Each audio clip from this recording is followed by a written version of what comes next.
August 7, 1942, the Solomon Islands. Predawn darkness covers the ocean like a blanket. American transport ships move through the waters with deliberate slowness. The beach at Lunga Point on the island of Guadalcanal lies ahead. The Marines wait in their landing craft. They grip their rifles. They check their ammunition. They think about home. Most of them have never been in combat. Most of them have been trained for only a few months. They are young. They are afraid. The Marine officers stand in the bows of the landing craft and prepare their men for what is coming. Somewhere ahead the Japanese are waiting, or perhaps they are not waiting. Perhaps they do not yet know the Americans are coming.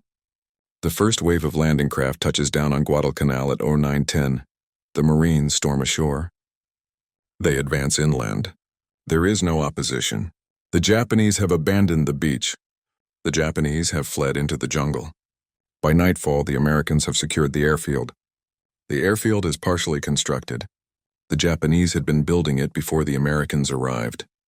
The Japanese had planned to use it as a base for air operations against Australian airfields and shipping routes. Now it is in American hands. Now it will be called Henderson Field, named after Major Lofton Henderson, the first Marine Corps pilot killed at the Battle of Midway. Henderson Field will become the most important military installation in the entire Solomon Islands campaign. Henderson Field will become the fortress that prevents the Japanese from pushing south toward Australia. But that is in the future. On August 7, 1942, the Marines do not understand the significance of what has just occurred. They do not understand that they are about to become trapped. They do not understand that the Japanese Navy still controls the waters around Guadalcanal. They do not understand that in a few days the Japanese will push them to the brink of defeat. Vice Admiral Gunichi Mikawa commanded Japanese naval forces in the area. When Mikawa learned that American forces were landing at Guadalcanal, he made a bold decision. The Japanese Navy had been caught off guard. The Japanese had not expected an American offensive so soon. The Japanese had been planning their own offensives in the Solomon Islands. But now the Americans were ashore. Now the Americans were establishing a beachhead. Mikawa decided to strike back immediately. Mikawa assembled a force of 7 cruisers and 1 destroyer. Mikawa would sail down New Georgia Sound, known to the Allies as the Slot, and attack the American transports and naval forces supporting the landings. Mikawa's plan was audacious. The Japanese force would approach during daylight hours under cover of the jungle islands that formed the Slot. They would hide their presence by maintaining strict radio silence and by avoiding American reconnaissance aircraft. Then, under cover of darkness, they would approach Savo Sound where the American transports and their escort vessels were anchored. They would deliver a devastating night attack. They would sink enough American ships to force Admiral Turner to withdraw. They would leave the Marines isolated and unsupported. Then the Marines could be defeated by Japanese reinforcements brought to the island.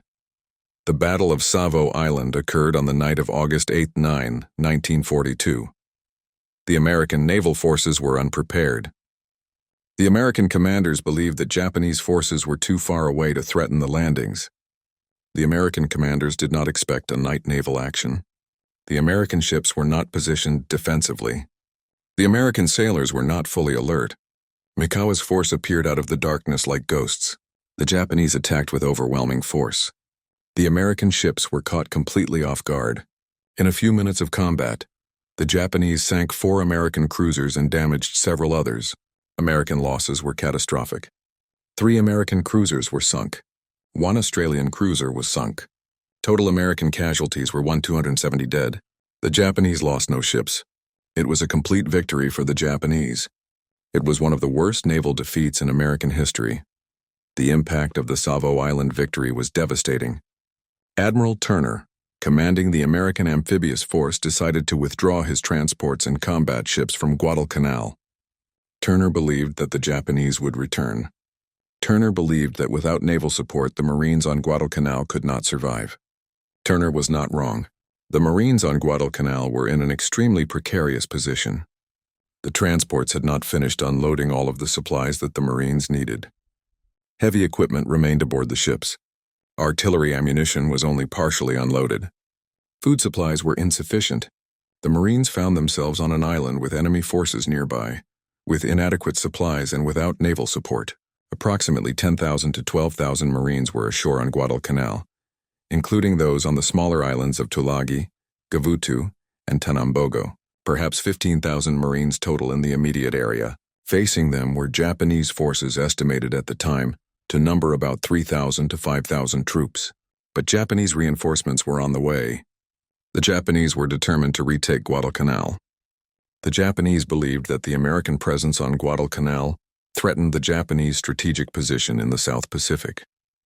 The Japanese believed that Guadalcanal was expendable, but the principle of defending Japanese territory was not.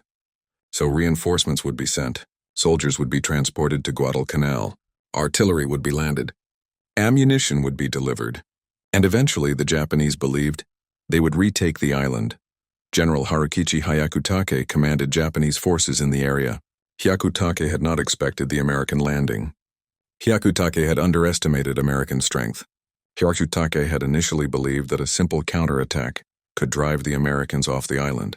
Hyakutake sent Colonel Kiyono Ichiki, a respected officer with a small force of about 900 men, to recapture the airfield. Ichiki was told that there were only about 2,500 Americans on the island. Ichiki was told that a quick assault would drive them into the sea. Ichiki did not know that there were actually more than 10,000 Marines on Guadalcanal. Ichiki did not know the strength of the American position. On August 21, 1942, Ichiki led his force in a frontal assault against the Marine perimeter. It was a disaster. The Marines were dug in. The Marines had artillery. The Marines had machine guns. The Japanese force was massacred. Ichiki was killed. Almost all of his men were killed. More than 800 Japanese soldiers died for nothing. One survivor would later report that the American firepower had been overwhelming. The Americans had seemed to have unlimited ammunition. The Americans had seemed to have unlimited supplies. The Japanese had seemed to have nothing. This began the pattern that would characterize the Guadalcanal campaign for the next 6 months. The Japanese would attempt to reinforce their forces on the island. The Japanese would attempt to retake the airfield. The Americans would hold the airfield. The airfield was the key to the entire campaign. Whoever controlled the airfield controlled the skies above Guadalcanal. Whoever controlled the skies could prevent enemy supplies and reinforcements from reaching the island. The Japanese had learned this lesson at the Battle of the Philippine Sea and at Midway. Air superiority was decisive. The Americans understood this lesson even more clearly. The Americans had not committed their main aircraft carrier fleet to the Guadalcanal campaign. The Americans could not afford to lose their precious carriers. So the Americans had focused on establishing a fighter base on Guadalcanal. That base was Henderson Field, and Henderson Field would be defended by the Cactus Air Force. The Cactus Air Force was the name given to the American Air Forces operating from Guadalcanal. Cactus was the Allied code name for Guadalcanal. The first aircraft of the Cactus Air Force arrived on August 20, 1942.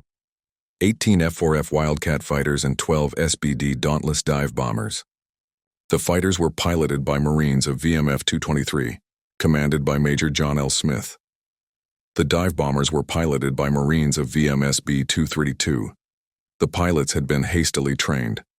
Some of them had never been in combat before, but they were about to become warriors in one of the most decisive campaigns of the Pacific War. The Wildcat was not the most advanced fighter aircraft of its era. The Japanese Zero was faster. The Japanese Zero was more agile. The Japanese Zero could outclimb the Wildcat. But the Wildcat had several advantages that the Japanese Zero did not have. The Wildcat had armor plating that protected the pilot. The Zero did not. The Wildcat had self-sealing fuel tanks that would not burst into flame if struck by machine gun fire. The Zero's tanks were not self-sealing. The Wildcat had a stronger airframe. The Zero was designed to be lightweight and agile, which meant the airframe was not as strong as the Wildcat's. Most importantly, the pilots of the Cactus Air Force were flying from a fixed base. The Cactus Air Force pilots could fly multiple sorties per day, landing and refueling and taking off again. Japanese pilots flying from Rabaul, the main Japanese airbase, had to fly 400 kilometers each way. The flight took about 3 hours. This meant that Japanese pilots could only stay over Guadalcanal for about 30 minutes before they had to turn around and fly back. The Cactus Air Force pilots had unlimited time. They could stay over Guadalcanal as long as they had fuel. They could engage Japanese aircraft again and again. Major John L. Smith was an exceptional pilot. Smith had trained his pilots intensively. Smith had taught them to recognize Japanese aircraft and to understand the strengths and weaknesses of each type. Smith had taught them tactical formations and tactics for fighting the Zero. Smith's primary tactic was the boom and zoom. The Wildcats would attack from above, fire at the Japanese aircraft, and then climb away. This tactic took advantage of the Wildcats' superior armor and self-sealing fuel tanks. A Zero that was struck by machine gun fire might immediately burst into flame. A Wildcat that was struck by machine gun fire might be damaged but would probably survive. Over time, this advantage would tell. The Wildcats would accumulate experience. The Japanese pilots would accumulate losses. The first air battle over Guadalcanal occurred on August 21, 1942. Japanese aircraft attacked Henderson Field. Formation of Japanese bombers and fighters approached the airfield. They came from Rabaul, a 3-hour flight away. Major Smith led his fighters to intercept. The Japanese aircraft were damaged after the long flight. The Japanese pilots were tired from the long journey. The American pilots were fresh and ready to fight. In the engagement, the Americans shot down 4 Japanese aircraft. The Japanese lost more pilots. The American pilots survived. This pattern would repeat itself again and again. What made the Cactus Air Force so effective was not just the pilots. It was the mechanics. The mechanics worked around the clock to maintain the aircraft. The mechanics scavenged parts from damaged aircraft to keep the flyable aircraft operational. The mechanics improvised. They worked with limited tools and limited supplies, but they kept the aircraft flying. The Americans also brought in engineering equipment to expand Henderson Field. More concrete was poured. More revetments were constructed to protect aircraft from strafing attacks. The airfield grew stronger. By September, the Cactus Air Force had grown to more than 60 aircraft. By October, it had grown to more than 100. The pilots continued to shoot down Japanese aircraft. The cumulative toll began to tell on the Japanese Air Force. Japanese pilots were experienced and well-trained, but they were also limited in number. When a Japanese pilot was shot down, that pilot was usually lost. Japanese pilot training was so demanding and so selective that training new pilots took months. The Americans, by contrast, could train pilots relatively quickly and could rotate experienced pilots back to the United States to train new pilots. The American training program was like a factory. Young Americans were taken from civilian life. They were trained for a few months. They were sent to combat zones. Some were killed. Others accumulated experience. The experienced pilots were eventually rotated back to the United States to train the next generation. It was an assembly line of warfare. The Japanese did not have such a system. The Japanese kept their pilots in combat until they were killed. This meant that the experienced pilots were gradually ground down and replaced by inexperienced pilots. The turning point in the air war came at different times for different people. For some Marines on Guadalcanal, the turning point came when they realized that Japanese aircraft could be shot down. For the pilots of the Cactus Air Force, the turning point came when they realized that the Japanese were losing more experienced pilots than they could replace.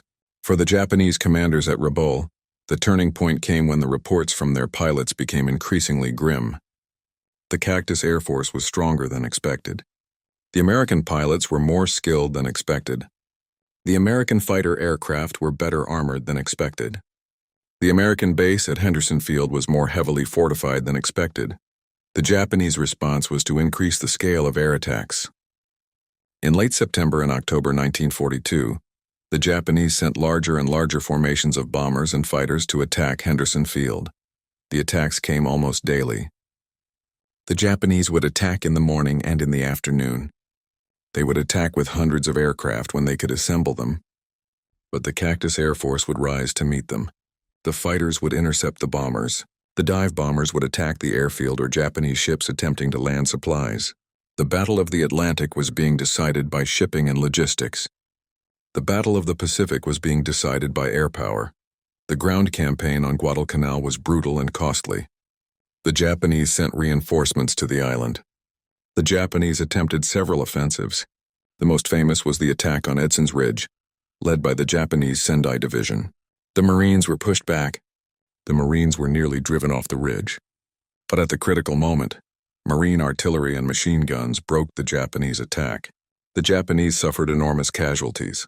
More than 3,000 Japanese soldiers died in a single night of fighting. The Marines held the ridge. The Marines held the airfield. The Japanese did not break through. The Japanese Navy attempted to shell Henderson Field into submission. In one famous bombardment on October 13, 1942, the Japanese battleships Congo and Haruna sailed into Iron Bottom Sound and bombarded Henderson Field with 14-inch shells. The bombardment lasted 90 minutes. The Japanese fired more than 700 shells. 6 American pilots were killed. But the airfield was still operational the next morning. Only 7 Wildcats remained operational, but they flew sorties anyway. The Cactus Air Force would not be defeated. The logistical battle became the decisive factor. The Japanese wanted to send supplies to Guadalcanal, but the Cactus Air Force prevented slow cargo ships from reaching the island during daylight. So the Japanese developed a system called the Tokyo Express by the Americans and Rat Run or Ant Delivery by the Japanese. Fast destroyers would be loaded with supplies and troops. They would sail down the slot at night. They would arrive at Guadalcanal, unload their cargo and personnel as quickly as possible, and then sail back up the slot before dawn. If they were lucky, the Cactus Air Force would not find them during daylight. But the destroyers were not designed for cargo operations. They did not have proper cargo handling equipment. The cargo had to be hastily thrown into the water in barrels, hoping that it would float ashore. Many barrels were lost. Many supplies never reached the Marines. A typical night in December 1942 saw 1,500 barrels thrown into the sea, with only 300 recovered. The efficiency rate was about 20%. The American forces, by contrast, had the advantage of being on the island. The Americans could extract supplies from captured Japanese equipment and installations. The Americans could construct supply depots and ammunition magazines near the combat lines. The Americans could eat the coconuts and other fruits available on the island. The Americans brought in supplies by aircraft when possible. The American logistics system was not perfect, but it was far more efficient than the Japanese system. The psychologically important element was food. American Marines had access to K rations and C rations. They had coffee. They had tobacco. They had occasional fresh food when supply ships arrived. The Japanese defenders of Guadalcanal were on reduced rations. Japanese soldiers were eating rice and canned fish. As the battle progressed and the Tokyo Express runs were intercepted or failed to arrive, Japanese soldiers began to starve. Japanese soldiers began to suffer from tropical diseases. Dengue fever was widespread. Malaria was epidemic. Dysentery afflicted entire units. American soldiers, better fed and with better medical care, suffered fewer losses to disease. By the end of the campaign, disease was killing as many Japanese soldiers as combat. The Cactus Air Force's effectiveness extended beyond air combat. The Cactus Air Force flew reconnaissance missions that detected Japanese convoys trying to land supplies. The Cactus Air Force flew dive bombing attacks against Japanese ships. The Cactus Air Force flew close air support missions for the Marine ground forces. When Japanese units attempted to break through the Marine perimeter, the Cactus Air Force would fly overhead and drop bombs and strafe the Japanese troops. The Japanese had no effective air defense system at the front lines. They had anti-aircraft guns, but not enough. The Japanese soldiers would dig in and hope that the American bombs missed them. Often the bombs did not miss. By November 1942, the situation on Guadalcanal was becoming clearer. The Americans would not be driven off the island. The American perimeter around Henderson Field was too strong. The Japanese could not gather enough forces to break through. The Japanese Navy could not gain control of the waters around Guadalcanal for long enough to deliver sufficient reinforcements. The Cactus Air Force could not be defeated.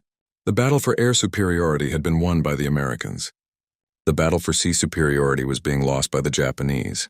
The ground battle would be won by whoever could supply their forces better, and the Americans were supplying their forces better. The December 1942 naval battles, including the Battle of Tassafaronga, in which the Japanese sank an American cruiser but were otherwise repulsed, demonstrated that Japanese naval tactics were not sufficient to overcome American material advantages. The Japanese Navy was not incompetent. Japanese naval tactics were often skillful. Japanese naval gunnery was frequently accurate. But the Japanese Navy did not have enough ships. The Japanese Navy did not have enough pilots. The Japanese Navy did not have enough fuel. The Japanese Navy was trying to defend a vast empire with insufficient resources. Meanwhile, the American Navy was growing stronger every day. By February 1943, the Japanese Navy had essentially given up. Reinforcements would no longer be sent to Guadalcanal. Resupply efforts would be abandoned. The Japanese commanders accepted that Guadalcanal would be lost. Japanese troop evacuations began. Submarines and fast destroyers would be used to evacuate the remaining Japanese forces. It was a retreat. It was a defeat.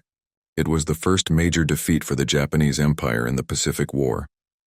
The battle for Guadalcanal had lasted 6 months, from August 1942 to February 1943. The Marines had suffered 1,598 killed and 4,709 wounded. The Army soldiers had suffered additional casualties. The Japanese had suffered approximately 31,000 killed. The toll on both sides had been enormous, but the outcome was clear. The Americans had won. The Americans would not be driven out of the Pacific. The Americans would advance northward. The Americans would recapture the Philippines. The Americans would eventually reach Japan. The Cactus Air Force had been the decisive factor. The Cactus Air Force had prevented Japanese air superiority. The Cactus Air Force had prevented Japanese ships from delivering sufficient supplies. The Cactus Air Force had disrupted Japanese ground operations. The Cactus Air Force had shown that fighter aircraft flying from a fixed base could defeat fighter aircraft flying from distant bases. The Cactus Air Force had shown that American pilots could defeat Japanese pilots in sustained air combat. The Cactus Air Force had shown that American industrial capacity and American tactical innovation could overcome Japanese training and Japanese tactical skill. Major John L. Smith, the commanding officer of VMF 223, was credited with 19 confirmed kills. His squadron was credited with 83 confirmed kills. When Smith left Guadalcanal in early October 1942, after 2 months of combat, he was the top American fighter ace of the war. He was awarded the Medal of Honor. He was promoted to major. He became famous throughout America. But Smith did not want to be famous. Smith wanted to return to combat. Smith wanted to continue flying. Smith did not want the accolades of home. Smith wanted the satisfaction of knowing that he had done his duty and that his pilots had survived. The other pilots of the Cactus Air Force accumulated their own victories. Marion Carl became the second leading American ace. Robert Gaylor was awarded the Medal of Honor for his leadership of VMS B-232, the dive bomber squadron. The pilots flew mission after mission. They faced Japanese air attacks. They faced anti-aircraft fire. They faced exhaustion and fear. Many of them did not survive the campaign. Of the original complement of 30 pilots in VMF 223, only 9 remained by the time the squadron was relieved in October 1942. Some had been killed. Some had been wounded and evacuated. Some had been rotated back to the United States. The attrition rate in the Cactus Air Force was similar to the attrition rate in the German Luftwaffe. Pilot casualties were high, but unlike the Luftwaffe, which could not replace its pilots, the American military could replace its pilots. American pilot training programs could produce new pilots. New aircraft could be built to replace the ones that had been shot down. American industry could sustain the losses. The story of the Cactus Air Force is a story about the importance of logistics and innovation. The Americans had innovated by establishing a fighter base on Guadalcanal. The Americans had innovated by flying multiple sorties per day from a fixed base. The Americans had innovated by developing tactics specifically designed to counter the Japanese Zero. The Americans had innovated by rotating experienced pilots back to the United States to train new pilots. All of these innovations combined to produce an air force that could defend Guadalcanal and eventually defeat the Japanese air superiority that had been taken for granted at the beginning of the war. The story of the Marines on Guadalcanal is a story about the importance of willpower and determination. The Marines had been told that the Japanese could not be defeated. The Marines had seen the Battle of Savo Island. The Marines had seen their naval support withdraw. The Marines had been left on an island with inadequate supplies and facing superior Japanese numbers in some cases. But the Marines had decided to stay. The Marines had decided to fight. The Marines had decided that they would not be defeated. General Alexander Vandegrift, the commanding general of the 1st Marine Division, had been told that he should withdraw from Guadalcanal if the opportunity arose. Vandegrift had refused. Vandegrift had decided that the Marines would stay on Guadalcanal, come hell or high water. Vandegrift's determination had communicated itself to every Marine in his division. The Marines would not surrender. The Marines would not retreat. The Marines would hold Guadalcanal until reinforcements arrived or until they were killed. The transformation that occurred on Guadalcanal was a transformation in American military consciousness. Before Guadalcanal, many American military planners had believed that the Japanese could not be defeated in extended combat. The Japanese had the advantage of preparation. The Japanese had been militarizing for 2 decades. The Japanese had prepared their soldiers psychologically for combat and for death. The Americans had drafted millions of civilians into the military. How could these civilians compete with professional Japanese soldiers? Guadalcanal provided the answer. It provided the answer that American ingenuity could overcome Japanese preparation. It provided the answer that American logistics could overcome Japanese sacrificial willingness. It provided the answer that American fighters piloted by young Americans could defeat the legendary Japanese Zero and the legendary Japanese pilots who flew it. The Japanese had expected to win at Guadalcanal. General Hyakutake had believed that a counteroffensive would drive the Americans off the island. Hyakutake had believed that the American forces would not have the willpower to sustain the battle. Hyakutake had believed that Japanese forces, even numerically inferior in some cases, could use their superior training and their willingness to die to achieve victory. But Hyakutake had been wrong. Hyakutake had failed to understand American logistics. Hyakutake had failed to understand American air power. Hyakutake had failed to understand that American soldiers, despite not being professional warriors, could learn to fight effectively. Hyakutake had failed to understand that American industry could supply its forces faster than Japanese industry could supply its forces.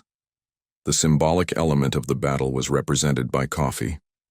American servicemen on Guadalcanal had access to hot coffee. They had access to cigarettes. They had access to occasional luxuries that reminded them of home. They had access to letters and care packages from their families. These things were not militarily significant, but they were psychologically significant. They reminded the American soldiers that they were part of a society that valued them. They reminded the American soldiers that they were fighting for something more than the emperor. They reminded the American soldiers that if they survived, they would go home. By the end of the Guadalcanal campaign, the outcome was no longer in doubt. The Americans had prevailed. The Americans had established their first significant foothold in the Japanese Empire. The Americans had demonstrated that the Japanese could be defeated.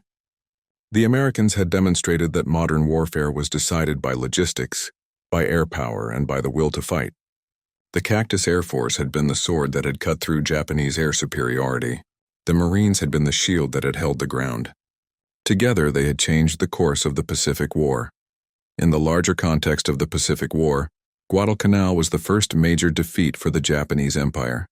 It was the first time that a significant Japanese garrison had been forced to retreat. It was the first time that Japanese forces had been unable to sustain an offensive. It was a harbinger of what was to come. The Japanese would retreat island by island across the Pacific. The Japanese would lose control of the sea. The Japanese would lose control of the air. The Japanese would lose the war. But at Guadalcanal in August 1942, the final outcome was not yet clear. What was clear was that the Japanese could be defeated. What was clear was that American forces, properly led and properly supplied, could overcome Japanese forces in extended combat. What was clear was that the war in the Pacific would be long and costly, but that victory was possible.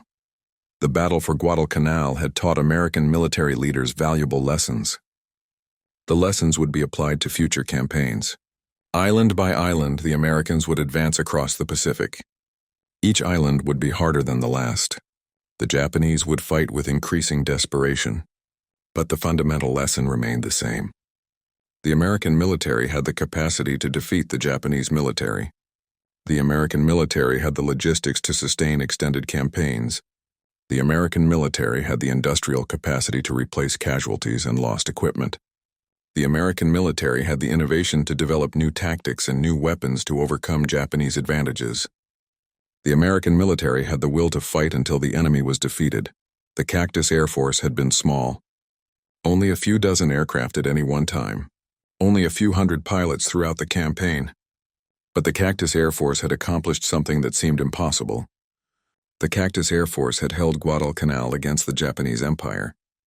The Cactus Air Force had prevented Japanese air superiority. The Cactus Air Force had prevented Japanese ground operations from succeeding.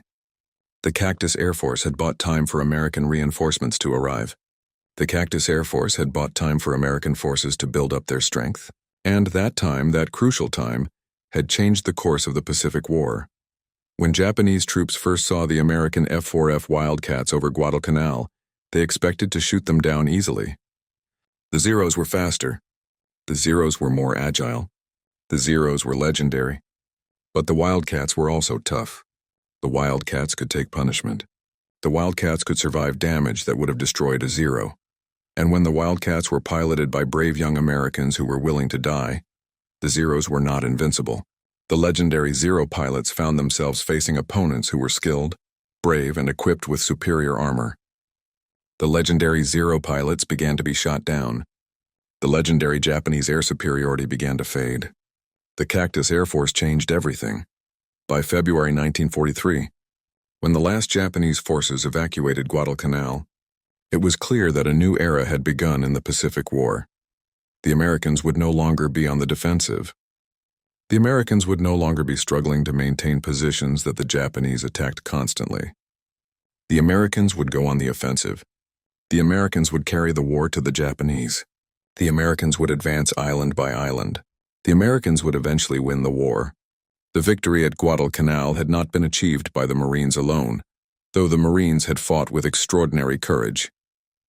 The victory at Guadalcanal had been achieved by the combination of Marine, ground forces, and the Cactus Air Force. The victory at Guadalcanal had been achieved by American logistics and American industrial capacity and American determination. The victory at Guadalcanal had been achieved by 25,000 Marines who had been trapped and surrounded, but who had refused to surrender. The victory at Guadalcanal had been achieved by the Cactus Air Force, the small air force that had prevented the Japanese from winning. And it was Guadalcanal that began the long journey that would end with American forces standing on the island of Iwo Jima and on the island of Okinawa, and finally on the Japanese home islands themselves.